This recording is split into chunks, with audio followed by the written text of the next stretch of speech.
Hello, welcome to the video. So, আজকে আমরা যেটা নিয়ে মেইনলি কথা বলবো, প্রথম মার্কেটের একটা ওভারভিউ দিব, আর আগামীকালকে মার্কেটে আমরা কেমন দেখতে পারি সেটা নিয়ে কিছু কথা বলবো। সো, আমরা যদি প্রথমেই খেয়াল করি যে ভ্যালু কিন্তু অনেক বেশি ছিল, আয় কিন্তু আমরা দেখতে পাচ্ছিলাম যে 1300 বা 1400-1500 হইতো। আজকে অলমোস্ট 2000 কোটির কাছাকাছি ট্রানজ্যাকশন হয়েছে, 1989 কোটি টাকার। ওকে, আর টোটাল ভলিউম ছিল 30 কোটি 27 লাখ, আর টোটাল ট্রেড ছিল 2,72,885টি। ভ্যালু যদিও আপ গেছে খুবই কমের, 88টা শেয়ারের, আর 157টা শেয়ারের ভ্যালু ডাউনে গেছে, আর আনচেঞ্জ রয়েছে 130টা। সো আমরা যদি সেক্টরের দিকে খেয়াল করি, তো আমরা দেখতে পারবো ট্রাভেল কিন্তু ভালো করছে। আমরা কিন্তু দেখতে পাচ্ছিলাম কয়েকদিন যাবত ট্রাভেল ভালো করতেছে, ট্রাভেল কিন্তু আজকেও ভালো করছে। কিন্তু আমরা যদি জুটে দেখি, জুটে দুইটা দুইটা এ ক্যাটাগরির শেয়ার দুইটা নিচে যাচ্ছে, আর একটা জেড ক্যাটাগরির শেয়ার উপরে যাচ্ছে। এটা মেবি ব্রেকআউট করছে আজকে।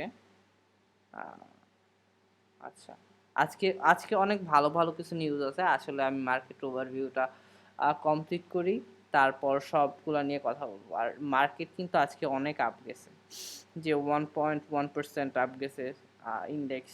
সো আমরা যদি এইখানে দেখি যে ইন্ডেক্স কন্ট্রিবিউটার কারা, বিকন ফার্মা দেখতে পারবো, তারপর বেক্সিমকো দেখতে পারবো। বেক্সিমকো আজকে ভালো আপ হয়েছে। তারপর অরিয়ন ফার্মা নিচে যাচ্ছে উপরে যাচ্ছে, এটা কি যে অবস্থা। তারপর পিএসসি, তারপর বেক্সিমকো ফার্মা আমার হোল্ডিংয়ে ছিল, বাট কোনো কারণে সেল করে দেওয়া হয়েছে। Power grid, BSCCL, so Kohinoor আছে। কোহিনুর এখন আমার হোল্ডিংয়ে আছে। সো দেখি কোহিনুর কত দূর যায়। কোহিনুর মাঝখান থেকে নিচে গেছিল অনেক, 660-এ গেছিল। সো কোহিনুর নিয়ে আশা আছে যে কোহিনুর সামনে ভালো করবে। ইএইচএল আছে। সো এরা আসলে আপনি দেখতে পাচ্ছেন যে কি পরিমাণে কন্ট্রিবিউট করতেছে ইন্ডেক্সে, আর কি কত পার্সেন্ট আপ হয়েছে। আর এগুলো হচ্ছে যে এটা ইন্ডেক্স নিচে নিয়ে গেছে কি পরিমাণে। সো এটা আচ্ছা, তো আমরা যদি পুরোটা দেখি যে মার্কেট কিন্তু 65 পয়েন্ট আপ গেছে আজকে, আর 1% কিন্তু উপরে ছিল আজকে মার্কেট। আমরা যদি ইন্ডেক্সে চলে যাই, আচ্ছা আমরা একটু ইন্ডেক্সে যাই, আর আজকে আমি বেশ কিছু শেয়ার নিয়ে কথা বলবো। আচ্ছা, আহ, আচ্ছা ইন্ডেক্স ঠিক আছে। সো আমরা কিন্তু দেখতে পারবো, আমরা যদি জুম করি একটু,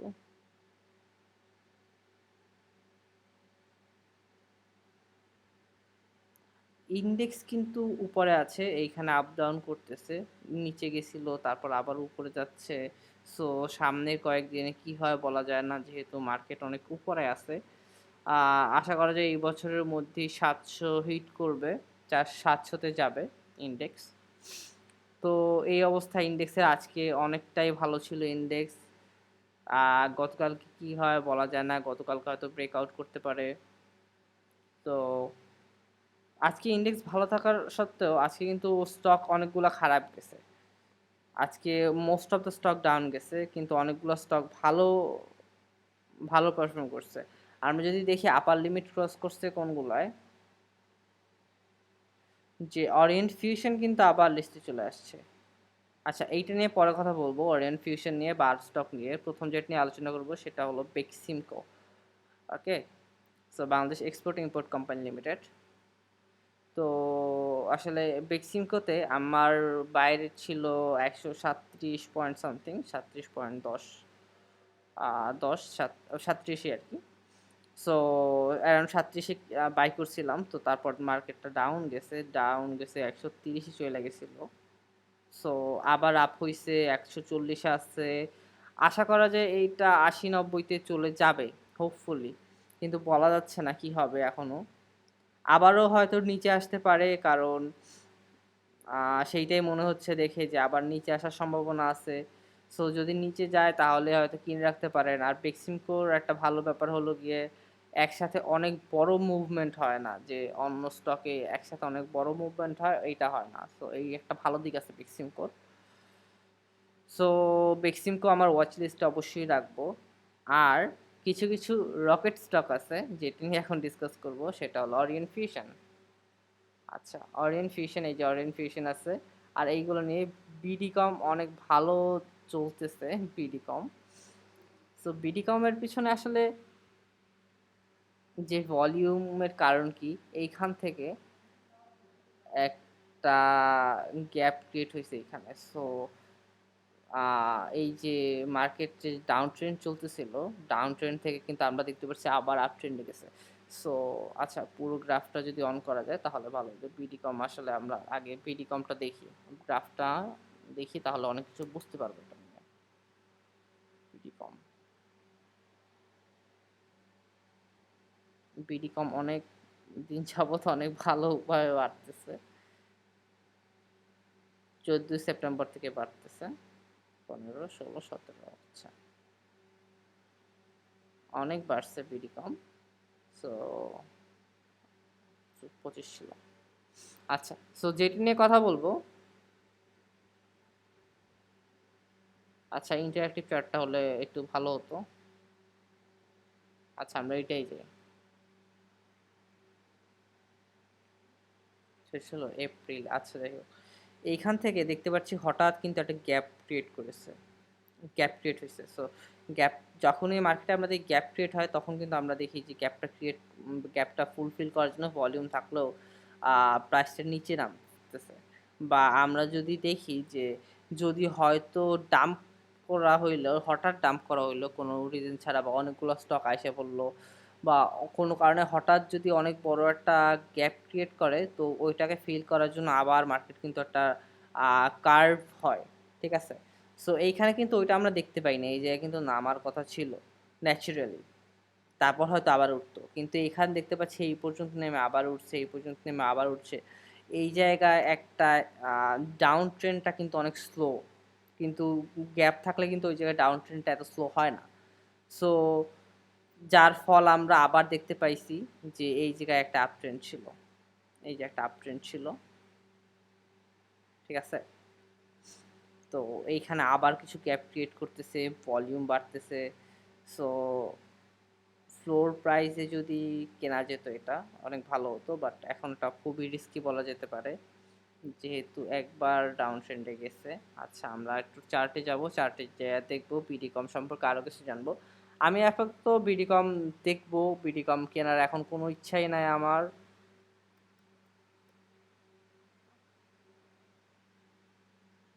বিডিকম দেখবো, আরও ভ্যালু দেখবো কয়েকদিন কি অবস্থা। তো এই হলো বিডিকমের অবস্থা। প্রাইসটা যদি একদম নিচে থাকে, 27 তারিখ, যদি 27 তারিখ কিনলে ভালো হতো, এটা অনেকটা অনেক ভালো হতো। সো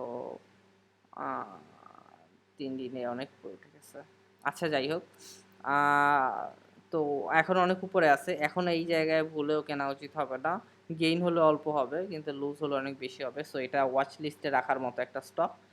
ওকে, সো এই ছিল ব্রেকআউটের বিডিকম নিয়ে। বিডিকম অনেক দিন যাবত অনেক অনেক মুভ করতেছে, সো এই জন্য বিডিকম নিয়ে কথা বললাম। এখন এখন কিছু রকেট নিয়ে কথা বলবো। রকেট যেমন orient fusion, orient fusion.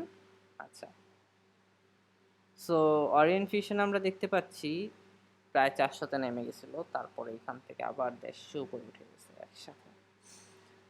So এই যে একটা আপ ট্রেন্ডে চলে যাচ্ছে, এটার দেখে মনে হচ্ছে যে থামাথামির কোনো নাই, ওটা আরও যাবে। বাট রিস্কি অনেক, এখন অনেক রিস্কি। যারা 80-র স্টক 600-তে চলে গেছে, অলমোস্ট 600-তে চলে গেছে। সো এইখানে আসলে আমি কীভাবে ট্রেডটা নিব, আপনি ওরা শর্ট ট্রেড নিয়ে নিতে পারেন, বাট আপনাদের রিসার্চের উপর 500% অলরেডি রিটার্ন দিয়ে দিছে। সো এটা আপনারা করলে অবশ্যই নিজেদের রিসার্চের উপর করবেন। আমি কি করব, আমি অলমোস্ট 1 লাখের মতো বের করেছিলাম অরিয়েন্ট ফিউশন থেকে, বা আরও কিছু স্টক থেকে। সো একটা ট্রেড নিয়ে, সো আমি কি করব, এটা 200 শেয়ার কিনে নিব, 200 শেয়ারের মতো 1 লাখ। সো এটা জিরো হয়ে গেল, আমার কোনো কিছু আসবে যাবে না, কারণ এই টাকা থেকেই পাওয়া, ঠিক আছে? আর জিরো হবে না, যেহেতু 80-90 ছিল ফ্লোর প্রাইস, আশা করি জিরো হবে না। তারপর এটা অনেক কিছু, অনেক দু একটা ভালো নিউজ আসছে, যেমন স্টেক হোল্ডাররা শেয়ার কিনছে, পাবলিকের হোল্ডিং কমছে। সো অবশ্যই ভালো নিউজ আছে, পাম্পও আছে, ইও আছে, গ্যাম্বলিংও আছে, বাট ভালো নিউজ আছে কোম্পানিটার পেছনে। তো হয়তোবা ১০০ তে যদি থাকে তারপরে দেখা যাবে আমার লস হবে না। সো এইজন্য আমি ১,০০,০০০ এর মতো একটা পজিশন নেব এটায়। বেশি বড় পজিশন নিব না। থাক এটা যেহেতু বাড়তেছে, সো একটা পজিশন নেয়া থাক। এইজন্য। সো আপনারা যদি নেন অবশ্যই রিস্ক ম্যানেজমেন্ট করে নিবেন। কারণ এটা অনেক বেশি রিস্কি। যদিও অনেক ফাস্ট বাড়তেছে তারপর এটা অনেক রিস্কি। সেকেন্ড কথা বলব সিপার নিয়ে। আচ্ছা। আচ্ছা, অতক্ষণে আমরা একটু সেক্টর ওয়াইজে একটা মেরে আসি, সেক্টর শেয়ার। তাহলে পুরো মার্কেট সামারিটা বুঝতে ভালো হবে। আর সিপার নিয়ে একটু পরে আমরা ডিসকাস করব। আমরা কিন্তু সিরামিক সেক্টর দেখতে পাচ্ছি অনেক ভালো পারফর্ম করেছে আজকে। আচ্ছা, ব্যাংক ক্লোজ করে দিই। আমি ব্যাংকে কোনো ট্রেড নেই না, ব্যাংকে অ্যানালাইসিসও করি না। সো একটা খারাপ অবস্থা।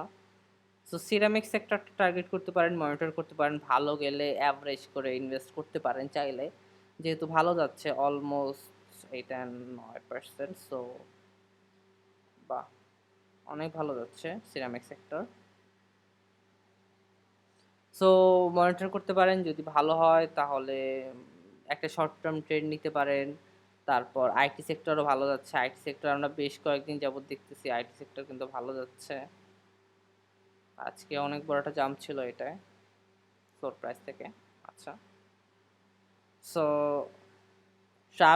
ট্রাভেল কিন্তু অনেকদিন যাবতই ভালো করতেছে। ট্রাভেলে যদি আমরা দেখি, বিশেষ করে সিপার। আচ্ছা, সিপারেরটা আমরা পরে দেখব। এইটা অনেক ভালো করতেছে, এইটা অনেক ভালো করতেছে। সো আচ্ছা, সিপার আমরা আলাদা করে অ্যানালাইজ করব। সো আপনারা সেক্টরগুলো অ্যানালাইজ করে দেখতে পারেন। আর সিপাল সিপালটা, আচ্ছা, জুটের কি অবস্থা? আচ্ছা, জুট অলরেডি আমরা দেখছি জুটের কি অবস্থা। জুট স্পিনটা মোটামুটি ভালো চলতেছে। আচ্ছা, আমার এইটা মেবি কিছু আছে, সো এটা থেকে ওইটা ফ্লোর প্রাইসে অ্যাভারেজ করব। আচ্ছা, আচ্ছা, যাই হোক, সিপার সিপারলে আমরা চলে যাই। সিপার কিন্তু উপরে যাচ্ছে, উপরে যাচ্ছে। সো সিপার আপনি চেক করতে পারেন, সিপার একটা ভালো অপশন হতে পারে। আমি অলরেডি কিছু শেয়ার কিনছি, আর ফিউচারে কিছু শেয়ার কেনার ইচ্ছা আছে সিপার। কারণ সিপার আজকে কম বাড়ছে, বাট মোটামুটি ভালোই বাড়তেছে কয়েকদিন যাবত। সো ওয়েট করব আমি, দেখব কি অবস্থা হয় সিপারের।